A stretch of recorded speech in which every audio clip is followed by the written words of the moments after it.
Good morning guys, welcome to GK genius galaxy. दोस्तों बहुत बहुत स्वागत है हमारे यूट्यूब चैनल पे। दोस्तों आज की इस वीडियो में हम लोग पढ़ेंगे भारत के 10 ऐसे आविष्कार जिन्होंने पूरी दुनिया को बदल दिया। तो दोस्तों भारत ने विज्ञान, गणित, चिकित्सा और तकनीकी के क्षेत्र में कई ऐसे आविष्कार किए हैं जिनका प्रभाव आज भी पूरी दुनिया पर देखा जाता है और पूरी दुनिया उन आविष्कारों को यूज़ करती है। तो चलिए जानते हैं भारत के उन अद्भुत आविष्कारों के बारे में जिन पर हर भारतीय को गर्व होना चाहिए। वीडियो को अंत तक जरूर देखें। अगर पसंद आए तो लाइक, शेयर और सब्सक्राइब करना ना भूलें। तो चलिए शुरू करते हैं पहले आविष्कार के साथ। दोस्तों पहला आविष्कार है शतरंज, जिसको हम चेस कहते हैं इंग्लिश में। दोस्तों शतरंज का आविष्कार भारत में ही हुआ था। इसे मूल रूप से चतुरंग के नाम से जाना जाता था। यह खेल भारत से अरब होते हुए यूरोप गया और फिर 15वीं-16वीं सदी में दुनिया भर में लोकप्रिय हो गया। दोस्तों शतरंज से जुड़ी कुछ और बातें हैं। शतरंज की शुरुआत गुप्त वंश के दौरान 6ठी शताब्दी में हुई थी। शतरंज को बुद्धिमानी का खेल माना जाता है। शतरंज के खेल का उद्देश्य राजा को युद्ध किए बिना युद्ध नीति को समझाना था। दूसरा आविष्कार है शून्य। दोस्तों शून्य की खोज भारत में ही हुई थी और इसे भारतीय गणितज्ञों ने ही खोजा था। शून्य के बारे में अगर हम लोग बात करें तो शून्य और इसके इस्तेमाल का सबसे पहले 628 ईस्वी में गणितज्ञ और विद्वान ब्रह्मगुप्त ने परिभाषित किया। उन्होंने शून्य के लिए एक प्रतीक भी बनाया था जो संख्याओं के नीचे लगा एक बिंदु होता है। उन्होंने जोड़ और घटाव जैसी गणितीय संक्रियाओं के लिए शून्य के इस्तेमाल के नियम भी लिखे थे। महान गणितज्ञ और खगोल शास्त्री आर्यभट्ट ने दशमलव प्रणाली में भी शून्य का इस्तेमाल किया था। दोस्तों शून्य की अवधारणा का आविष्कार गणित में क्रांतिकारी था। शून्य कंप्यूटर का भी मूल आधार है। भारत में शून्य के आविष्कार के प्रमाणिक दस्तावेज 5वीं शताब्दी में मिले हैं। ग्वालियर में मिले शिलालेख जो कि ईस्वी सन 870 का है में शून्य के संकेत पाए गए हैं। तीसरा आविष्कार है आयुर्वेद। दोस्तों आयुर्वेद की शुरुआत भारत में 3000 साल से भी पहले हो चुकी थी। यह एक प्राकृतिक चिकित्सा पद्धति है। आयुर्वेद की नींव वैशेषिक और न्याय नामक शास्त्रों के विद्यालयों में रखी थी। दोस्तों आयुर्वेद की शुरुआती अवधारणाएं अथर्ववेद में बताई गई हैं, जो कि हमारा आयुर्वेद को अथर्ववेद का उपवेद माना जाता है। दोस्तों आयुर्वेद में जड़ी बूटियों और अन्य पौधों का अक्सर इस्तेमाल किया जाता है। अगर बात की जाए आयुर्वेद के जनक की तो आयुर्वेद के जनक ऋषि धन्वंतरी थे। आयुर्वेद को भारत के प्राचीन ऋषियों ने विकसित किया था। आयुर्वेद में सदृश चिकित्सा, होम्योपैथी, विरोधी चिकित्सा, एलोपैथी, जल चिकित्सा, हाइड्रोपैथी, प्राकृतिक चिकित्सा, नेचुरोपैथी, योग, सर्जरी, नाड़ी विज्ञान आदि के मूल सिद्धांतों का भी उल्लेख है। चौथा आविष्कार है यूएसबी, जिसको हम यूनिवर्सल सीरियल बस कहते हैं। दोस्तों इसको देख के ऐसा लगता होगा कि इसका आविष्कार भारत में नहीं हुआ होगा, लेकिन आपको जान के ये हैरानी होगी दोस्तों कि यूएसबी का आविष्कार अजय भट्ट जो कि भारतीय वैज्ञानिक थे उन्होंने किया था। दोस्तों यूएसबी के आविष्कारक अजय भट्ट भारतीय मूल के अमेरिकी कंप्यूटर आर्किटेक्ट हैं। उन्होंने इंटेल में काम करते हुए यूएसबी बनाई थी। उन्होंने यूएसबी के अलावा प्लेटफॉर्म, पावर मैनेजमेंट, आर्किटेक्चर और कई चिपसेट सुधारों को भी विकसित किया था। यूएसबी 1.0 को जनवरी 1996 में लॉन्च किया गया था।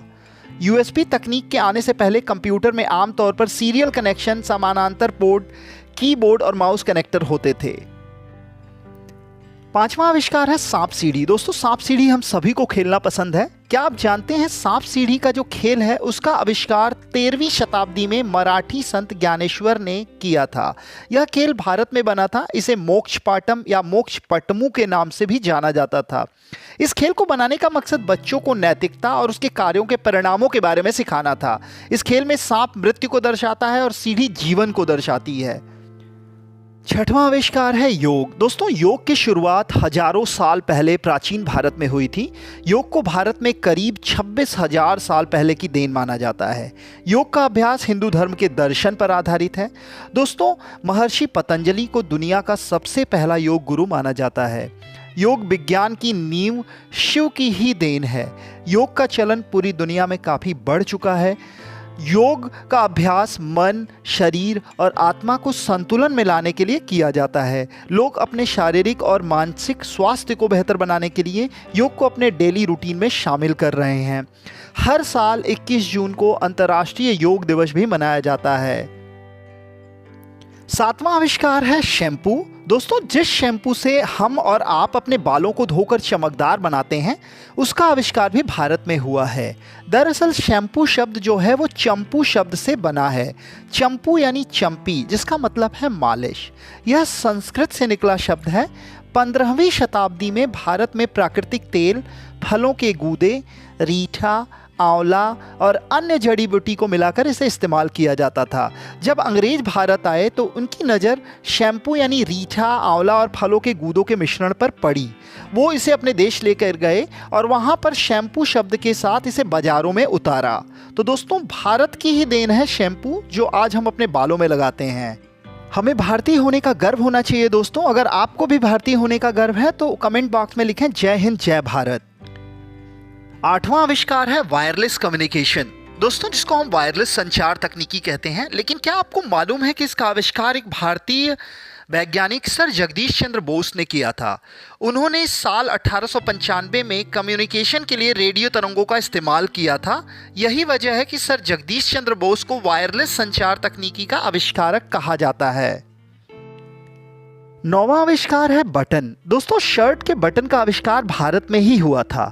सिंधु घाटी सभ्यता के लोगों ने सबसे पहले बटन का इस्तेमाल किया था। ये बटन करीब 2000 साल पुराने हैं। बटन का इस्तेमाल सबसे पहले आभूषण के तौर पर किया जाता था। बटन को कपड़े पर लगाने के लिए लकड़ी, जानवरों के सींग और धातु जैसे मजबूत पदार्थों का इस्तेमाल किया जाता था। बटन को व्यावसायिक तौर पर विकसित करने का श्रेय जर्मनी को दिया जाता है। 13वीं सदी में जर्मनी में बने बटन के धागे के लिए छेद होते थे। 14वीं सदी में ये बटन पूरे यूरोप में फैल गए थे। आजकल बटन लोहे, प्लास्टिक, लकड़ी और कई कीमती धातुओं से बने होते हैं। दुनिया में सबसे ज़्यादा बटन चीन के झेंजियांग प्रांत के किटोउ शहर में बनते हैं। 10वां आविष्कार है मोतियाबिंद का ऑपरेशन। दोस्तों, मोतियाबिंद की शारीरिक उत्पत्ति ऐतिहासिक रूप से बहस का विषय रही है। बावजूद इसके कि सुश्रुत 800 से 600 ईसा पूर्व के प्राचीन भारतीय लेखन ने मोतियाबिंद को लेंस के विकार के रूप में वर्णित किया है। सुश्रुत संभवतः मोतियाबिंद की सर्जरी करने वाले पहले चिकित्सक थे, जिसमें काउचिंग नामक तकनीक का उपयोग किया गया था। सुश्रुत भारत के ही ऋषि थे जिन्होंने सबसे पहले सफल मोतियाबिंद की सर्जरी करने वाले चिकित्सक थे।